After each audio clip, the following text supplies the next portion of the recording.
जय हिंद दोस्तों, महान स्वाहिनी क्लासेस में आप सभी का स्वागत है। आज मैं आपको एक्सरसाइज 3.1 जो कि चैप्टर नंबर 3 है, इसमें देखिए दिया गया है दो चर वाले रैखिक समीकरण। ये हमारे चैप्टर का नाम है। इसमें हम आपको बताएंगे दो चर का मतलब क्या होता है, रैखिक समीकरण का मतलब क्या होता है, और वर्तमान आयु बाद पश्चात का मतलब क्या होता है, ये पहले या पूर्व आयु का मतलब क्या होता है।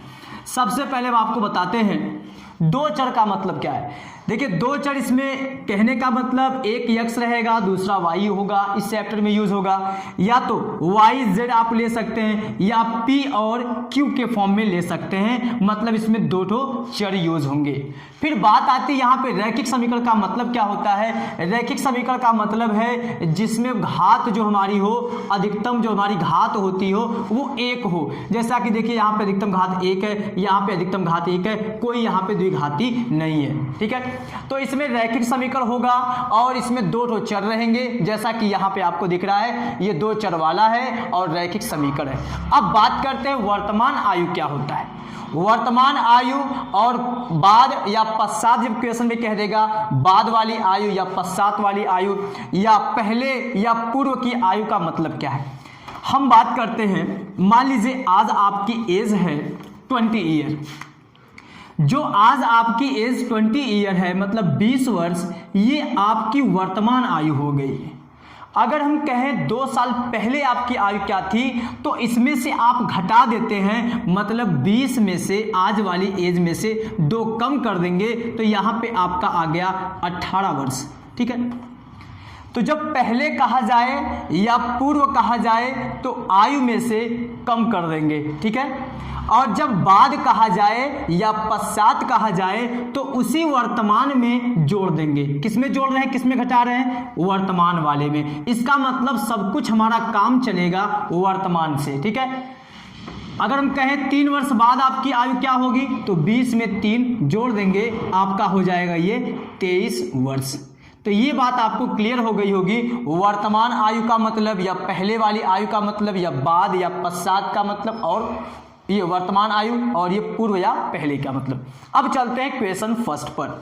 देखिएगा, देखिए किताब में देखिए जो क्वेश्चन नंबर हमारा फर्स्ट दिया गया है उसमें है कि आफताब अपनी पुत्री से कहता है, आफताब नाम का कोई व्यक्ति है, वो अपनी पुत्री से कहता है कि 7 वर्ष पूर्व मैं तुमसे 7 गुनी आयु का था। ठीक है, आज मान लीजिए अगर आफताब जो है x वर्ष का है, तो 7 वर्ष पूर्व क्या हो जाएगा, उसमें से कम कर देंगे, क्योंकि अभी हम आपको बताए हैं पूर्व में क्या करते हैं, घटा देते हैं। तो सबसे पहले आपको मानना पड़ेगा, माना आफताब की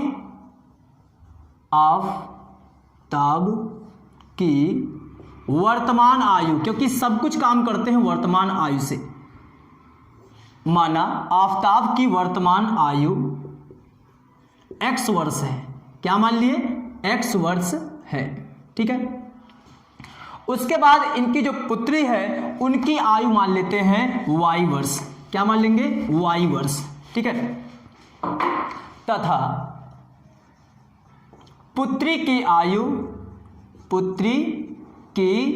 कौन सी आयु, वर्तमान आयु। ठीक है, वर्तमान आयु y वर्ष है।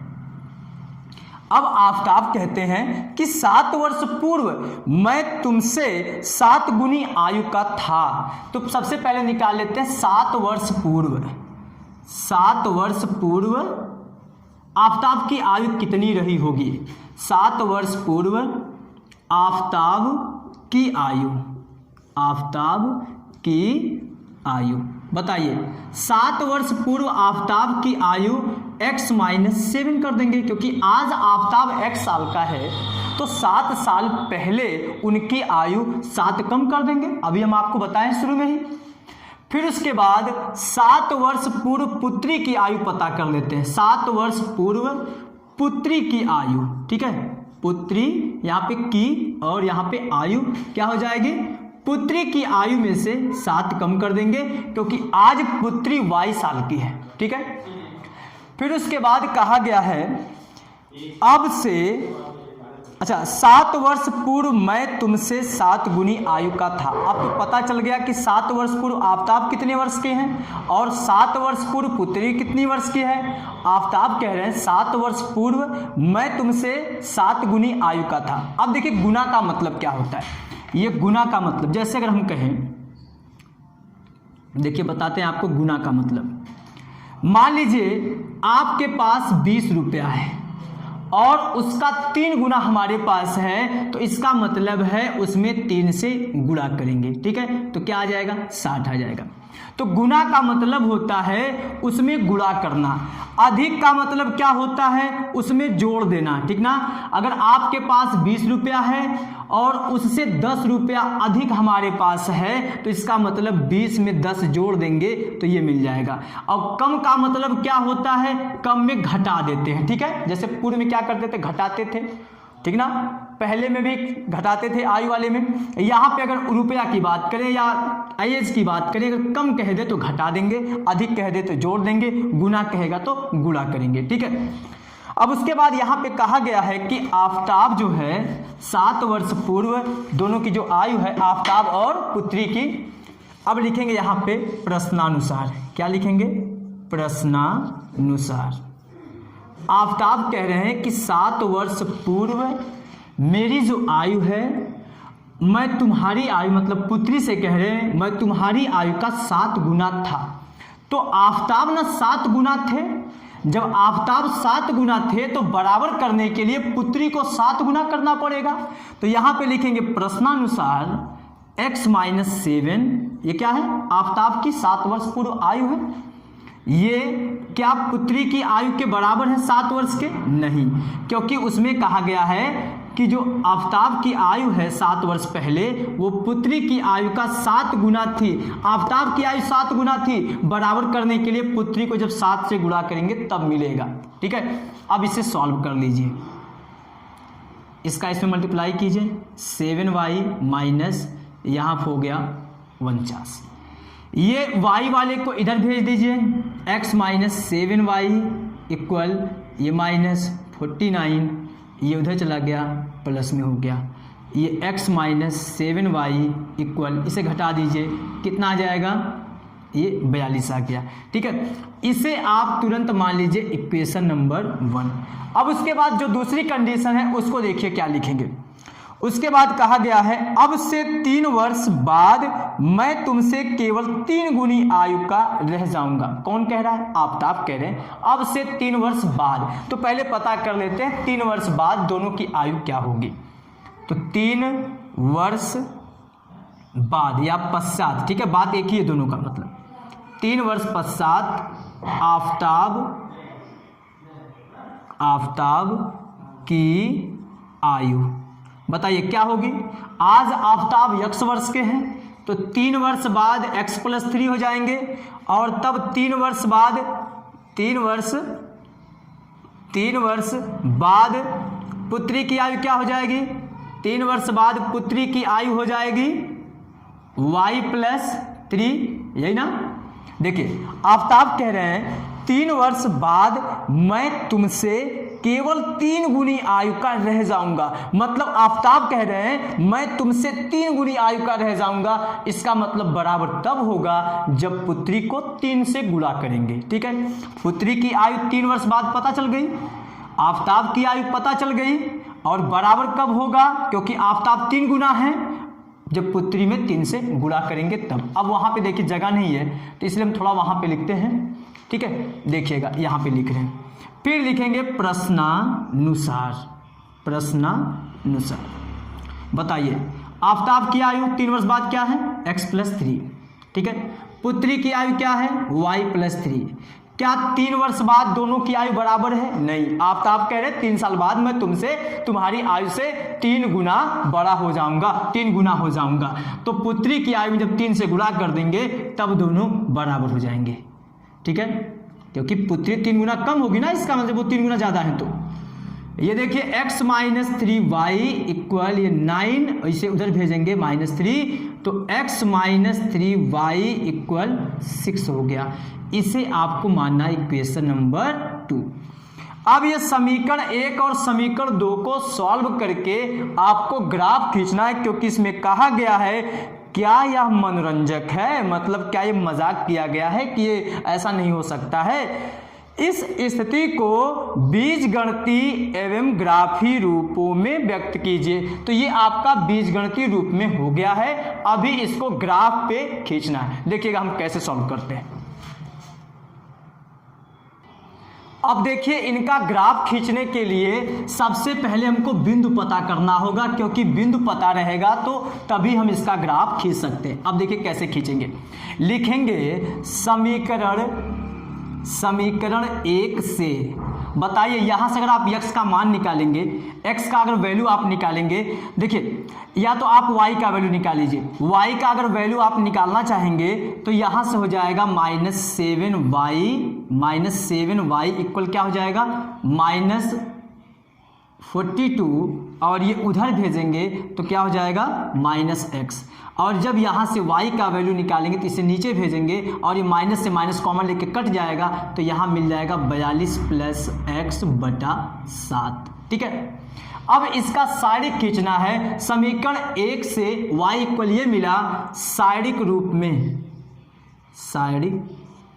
में, ठीक ना, साइडिक रूप में। देखिए अब इसका सबसे पहले आप बिंदु पता करेंगे, ठीक है, और यहाँ पे ऐसे कर लेंगे।